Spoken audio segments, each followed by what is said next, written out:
So I was told to acknowledge the truth. I was told to call a spade and to acknowledge his view. I was asked whether I believed Salman Rushdie was a bigot who, because of his satanic verses, attracted many so-called curses from so-called ayatollahs calling for his murder. You see, I could have taken it that little bit further about how it's ridiculous that an implication from fiction could warrant a crucifixion, because in case you didn't know, in Islam, there's no compulsion in religion. And even if it was criticism, as some people were suggesting, it's just another opportunity to test my faith with. Minors, I love questions. So I left that with fiction. Because what I really wanted to say is to be careful with your diction, particularly when you say that it's not fiction. His post read, "Stop saying Islam is a religion of peace." At first I wasn't sure if this applied to me, telling his peeps that because of my faith, I'm going to give chase to all of the infidels on my street. But it applied to me, and now I got beef.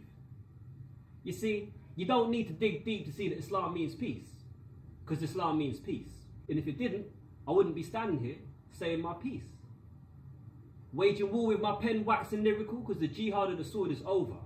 Replaced by an army of intellectual soldiers, no borders. Only concerned about making our minds that little bit broader by listening to the points of views from different shoulders.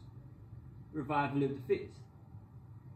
Force can bend heads, but it can't change minds, and towards the Most High our hearts must be inclined, but it means nothing without service to mankind. So we're taught to be kind. Our manners refined, bearing in mind the noble example that left nobody behind. The needy, the greedy, the sick, the poor, even those that abhorred for all he stood for. Even those from his home that they had once forced, none of it mattered. Forgiveness he enforced. He was a champion of rights with the treaties he signed, and our eyes see him as a sign of the heavenly divine. And it's fine. It's absolutely fine if you don't agree with this religion of mine. Just don't believe the hype. Just don't believe the hype when they deny this history with lies to legitimize more strife and misery. It's a resounding victory for the money-hungry faculty, profiting an eyesore of bombs and brutality. And all the while they'll conflate my faith with a faceless enemy.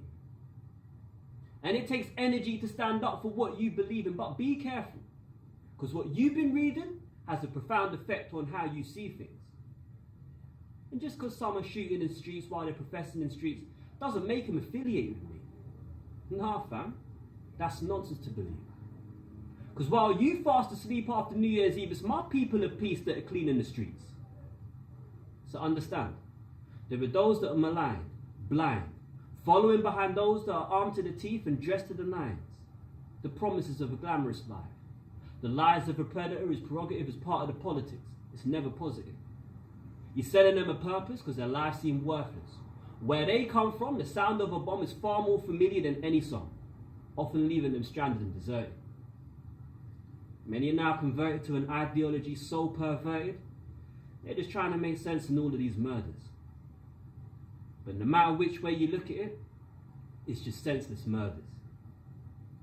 Because if you kill just one innocent person, it's like setting fire to the whole world to watch it while it's burning. But despite the book, they're still not learning, yearning for some sort of leadership, the gunman blazing high off his ego trip, political pawns for a concerning cause, with swords swinging to strike the umbilical cord, cutting off the chance for a newborn to reform the world in which she is born, and now the whole world mourns. For a moment it strikes a chord. I hear you implore, humanity can't go on like this anymore. But then back to the bore and the humdrum of the daily. 9 to 5, but please recognize it's far more complicated than blaming an entire minority. Hold account the brutal intervention of a government authority, the failed leadership, the hypocrisy and broken policy that led to a tyrannical monopoly globally. So I acknowledge the truth properly. Facts checked as I type to stand up to fight with the words I write, rewriting the narrative of a stereotype.